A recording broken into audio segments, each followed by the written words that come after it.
What up, though? You already know how I go. Make sure you smash, like, subscribe, comment. I don't care what you comment, as long as you comment, you dig. Peace and blessings be upon all y'all. I want to say Islam to my mobites. Salam alaikum. Assalamu alaikum to my Akis. Asi salat to my comrades. And they are somewhere saying my salam back. Salam alaikum to the black men and nation of Islam. Palms up. Almighty. All is well to the Lords. You already know I'm rocking with everybody. 14 to the G's. 212 to the Bloods. I know you somewhere saying 204 back. Mazatar Salon to the Jews. So on and so forth. Peace and blessings be upon all y'all, man. I'm back. Make sure you smash, like, subscribe, man, and comment for your boy. I want to talk about this real quick. JDF, the Juvenile Detention Facility. It's kids down there a year, 2 years, right? You take these kids from this environment. Now, I understand some of them in there for heinous crimes. I understand this. But you got to understand the environment that they come from. A lot of them was molested, AR'd, beat, starved, placed in boys' homes, foster homes, place to place. And then you got the peer pressure from the environment, the lack of money, the education, and the resources.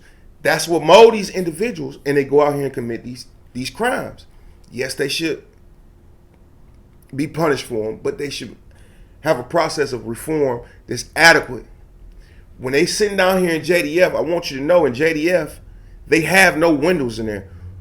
In prison, you got to be able to see the sun and be able to go outside. But you got juveniles down here from the age of 9 to like 18 sitting on the rock all day with no real activities. You get to play basketball, I think, once a day for like 40 minutes. You might get to go to the big gym if your behavior well for like 40 minutes. There's no outdoor recs where you can go outside, play basketball, look at the sun, look at women. You can't see as a child. So just imagine the mental effect that it has on these children, right? They say the brain in males don't develop until around the age of 25. That's why they redacted laws to give people that was under the age of 17 natural life without parole, which they should at least raise it to 21, which they're working on now. But it should be around 25. If this was science telling us, we're going on science about everything else, right? And what kills me too, another thing is, I seen cases recently where sex offenders violated their children, 9, 8 years old, and they get probation and suspended sentence. But get a drug dealer, 2 years, 3 years, 4 years, 5 years. The mandatory minimum for these crimes, drug crimes, is higher than the ones for the low to mid-level sex offenders. I'm gonna get y'all the numbers on that. And how is this that this guy can be on his third offense, sexual offense, before he get 30 years. It almost made me think some of these judges sympathize with them. It's horrific. But back to what I was saying, man. You got these kids in the system, and down at JDF, there's no real school system. There's nothing for 5th graders, 6th graders, 7th graders. It's just your pie, go to a class, and they give you in general work timetable. They can't pass you along. They can't help you get your G. They do none of this. No trades. So you lock this kid, first time offender, around guys who've been in and out of juvenile systems their whole life, people who've been emotionally, physically damaged, and you put these kids around them. They got to survive and adapt. So now that becomes part of their aura and who they are too, and that affects them when they get out. And it's like these people don't even care that you putting these kids back out into. I bet Gretchen would care if somebody brought to her attention the possibility that when her daughter down here at a Tigers game in her Benz, and one of these young kids blow her for a car or a Tiffany bracelets or a chain, I bet she'd pay more attention to these systems now, because it ain't just about punishing them. You got to putting these kids back out into society. These are not guys that's going away for years and years in prison. So you keeping them down here for a year or two fighting armed robbery, carjacking, and they messed up psychologically. You putting them around improperly trained facility managers who also further damage these kids by the things that they say, by the way they treat them. It's not no real reform progress going on downtown and a lot of these other juvenile detention facilities. It's not.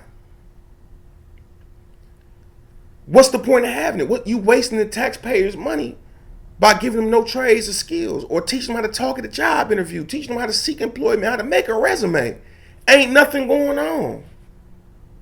You got these kids just locked away. So if anybody know how to get in contact with city council members, which I'm gonna start looking up this week, you know how to get in contact with city council members, Congress, so on and so forth. We gotta start pushing these issues and these narratives, because obviously I'm building a platform, even though I gotta be more consistent and stay in the algorithm. We got a voice, at least. But I remember this millionaire life coach. He said just picketing and rallies, that's not gonna work. You gotta get some funding, and you gotta go directly to the people who are responsible for these laws, right? And you gotta do something about it. Just holding the sign ain't gonna do nothing. So we gotta start doing something about it if we really care. Because you gotta remember, even though these kids messed up in the community and you know they should be punished, cool. But you gotta realize a lot of them coming back out into society. And if they went in messed up, they gonna come out even worse. That's why the recidivism rate so high. They lying about it. It's still up 77%. But they say, oh, it's 70 now or 68. That's still over half. If it's not 40, if it's not 30, what is these systems really doing? So think about your tax money that you're wasting, that could be going to the roads and to the school systems, paying teachers better. And you got to think about some of these kids gonna come out and live next door to you. And you put a child in an environment where he get awed and molested and pushed over, and he want to come project that pain and hurt on somebody else. He could be living next door to you. That could be the peeping Tom in your window at night. That could be the guy popping up in your house with a butcher knife and a gun and demolishing everything in there. You got to think about that. Even though if you know that they should be punished and you don't like criminals or whatever, remember, they coming back out here to live next door to you. You might be that person at that Tigers game and that nice car that they want. And you might be reluctant to give it up and they blow you. Or you might give it up and they still blow you. Pause. Think about this, man. This is serious. The emotional, psychological damage these kids getting on there. Because I know when I went to juvie, I learned my lesson to an extent. But I was never that violent. I was never willing to really fight like that on a drop of a dime. I was never, seeking rank and position and authority amongst my peers by any means. But when I went there, I picked up a whole bunch of bad habits. And when I went to prison, I picked up a whole bunch of bad habits that I'm still recovering from. I got to tell myself, like, bro, you can't be violent with everybody, because prison taught me to have low tolerance and be very irritated at certain behaviors. Like certain situations and instances that I've been through, I could have just talked this out.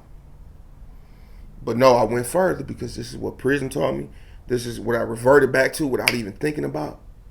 And I'm the guy to come back and luckily, I'm not that bad. But you might have somebody 100 times worse than me coming back out here into society. Damn, you random from recess, you tell a lie. I'm like the Weight Watchers, I use my scale a lot. Stop window shopping 1 packs, you gon' be a seller 9. You ain't never seen no bullets at them or trailer out. My bitch remind me of RJ, she always